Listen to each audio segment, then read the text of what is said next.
एक समय की बात है। एक गांव में बहुत बड़ा पुराना बड़ा सा घर था। पूरे गांव में वह घर भूतिया खंडहर के नाम से जाना जाता था। कोई भी गांव वाला उसके आगे से निकलने में बहुत डरता था। आधी रात होते ही उस घर से डरावनी डरावनी आवाजें आने लगती थी। एक दिन रमेश नाम का लड़का शहर से अपने भाई के घर गांव आता है। रमेश वहां से गुजर रहा होता है। अरे रमेश, कहाँ जा रहा है? जरा बात तो सुन। मैं इतने बड़े घर में अकेली रहती हूँ। तुम आ जाओ, हम मिलकर रहेंगे। बहुत मजा आएगा। अरे नहीं, ये तो चुड़ैल है। ये यहाँ कैसे आ गई? भागो रे भागो! हाय मम्मी, बचा लो! अरे रुक, जाता कहाँ है? मैं बहुत दिन से भूखी हूँ। अरे मर गया! अरे मर गया! बचाओ, कोई तो बचाओ! फिर वो जल्दी जल्दी अपने भाई के घर की ओर भाग जाता है। अरे भाई, दरवाजा खोलो! महेश भाई, दरवाजा खोलो जल्दी! अरे भाई, कौन है इतनी रात को जो दरवाजा पीट रहा है? जाओ, कविता जरूर तुम्हारा भाई होगा, वो ही बेसमय आ जाता है। अजी, क्या कहा आपने मेरे भाई के बारे में? जरा अपनी आंखों का इलाज करवाओ। ये मेरा नहीं, आपके भाई साहब पधारे हैं। बड़े आए। अरे पागल औरत, वो शहर से बहुत सारी सोने की गिन्नियां लाया है ताकि यहाँ मेरे पास संभाल कर रख सके। क्या कह रहे हो जी? तो ऐसा बोलो ना कि लक्ष्मी जी पधारी है। मैं अभी आई, लक्ष्मी जी। फिर वो दरवाजा खोलती है तो रमेश डरा हुआ खड़ा होता है। अरे भैया, आपका गांव तो बहुत डरावना है। यहाँ आते ही ऐसा स्वागत होता है क्या? हाय! पर हुआ क्या? इतने घबराए हुए क्यों हो? क्या बताऊं भैया, यहाँ भूतों का वास है क्या? मैं तो घर की ओर ही आ रहा था, लेकिन जिस रास्ते से आ रहा था वहाँ पर एक बड़ा सा घर था, और जैसे ही मैं उसके आगे से निकलने लगा वहाँ मुझे चुड़ैल दिखाई दी। वो मुझे बुलाने लगी। क्या कह रहे हो भाई? तुम्हें वहाँ से नहीं आना चाहिए था। वहाँ से जो भी निकलता है वो गायब हो जाता है। नहीं भैया, मैं वहाँ रुका ही नहीं। जैसे ही चुड़ैल दिखी मैं तो वहाँ से 9-2-11 हो लिया। अब सब ठीक है, तुम घबराओ नहीं। हम कल ही जाकर इन गिन्नियों को किसी सुरक्षित जगह पर दबा देंगे। फिर अगले दिन सुबह होने पर चलिए अब इन सारी सोने की गिन्नियों को सही जगह ठिकाना लगा दें, जहाँ ये सुरक्षित रहें। फिर दोनों भाई उन सारी गिन्नियों को लेकर घर से निकल जाते हैं। देखो भाई, रास्ते में वही खंडहर आएगा, तुम डरना मत और चौकन्ने रहना। जहाँ हमें जाना है वो रास्ता वहीं से होकर आता है और कोई दूसरा रास्ता नहीं है। नहीं भैया, मैं नहीं जाऊंगा। भाई, कुछ नहीं होगा। अगर ऐसा कुछ हुआ भी तो मैं हूँ ना, तुझे कुछ नहीं होने दूंगा। फिर इतना बोलकर दोनों भाई निकल जाते हैं, और जब वह खंडहर आता है तो दोनों बहुत डर जाते हैं। वहाँ बहुत अजीब अजीब सी आवाजें आने लगती हैं।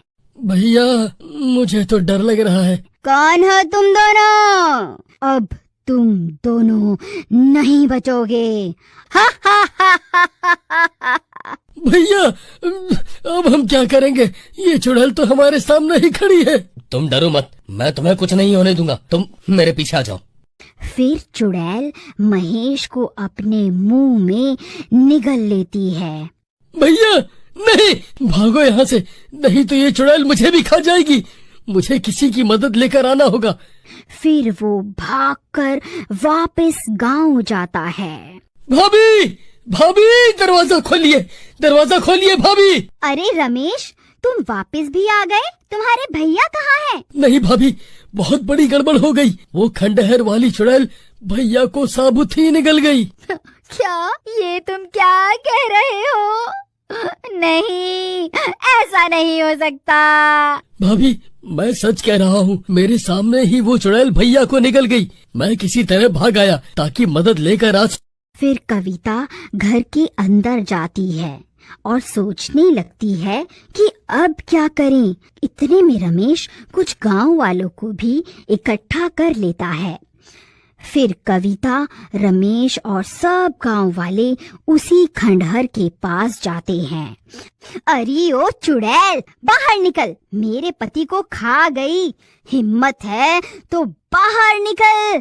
अरे भाभी, आपको डर नहीं लगता क्या? देवर जी, डर तो लगता है, लेकिन अपने पति को बचाने के लिए मुझे अपनी जान की कोई परवाह नहीं है। इतने में चुड़ैल वहाँ आ जाती है। सब गांव वाले बहुत डर जाते हैं।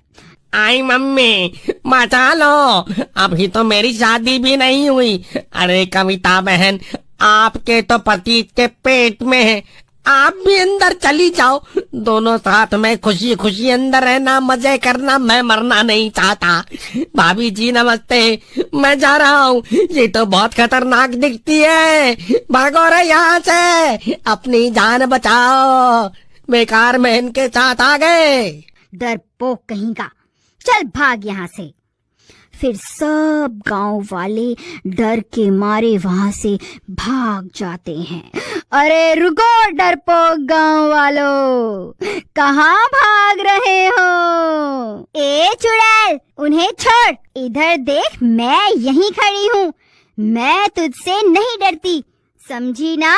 तूने मेरे पति को निगल लिया, मैं तुझे नहीं छोड़ूंगी। अरे भाभी, ये क्या कर रही हो? आराम से बातचीत करके भी तो मामला निपटाया जा सकता है। तू वही है ना जो कल यहाँ से बचकर भाग गया था।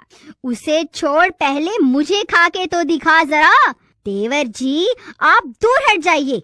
फिर रमेश एक पेड़ के पीछे छिप जाता है। ए पागल औरत, तुझे भी तेरे पति के ही पास पहुँचा दूंगी। हाँ हाँ, तो खा ना मुझे, डर क्यों रही है?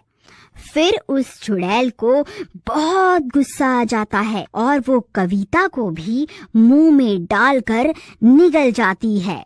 कविता भी चुड़ैल के पेट में पहुंच जाती है। अजी, आप ठीक तो है ना? अरे कविता, तुम यहाँ कैसे आ गई? तुम्हें यहाँ नहीं आना चाहिए था। और कैसी नहीं आती? मेरी लक्ष्मी जी तो आपके ही पास थी ना। हे राम, ये क्या कह रही हो? तुम्हें अभी भी गिन्नियों की पड़ी है। तभी कविता अपने पास से हनुमान जी की मूर्ति निकालती है, जो उसने छिपाकर अपने पास रखी थी।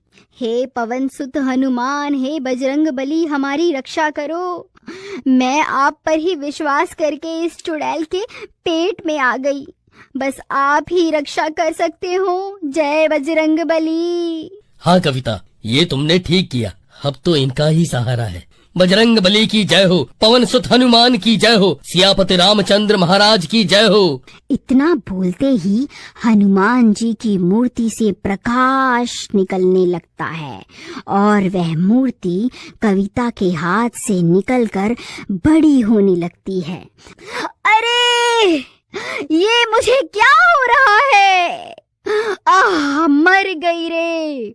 मेरे पेट में इतना दर्द क्यों होने लगा? ये दर्द बर्दाश्त नहीं होता। हे भगवान, मुझे माफ कर दो।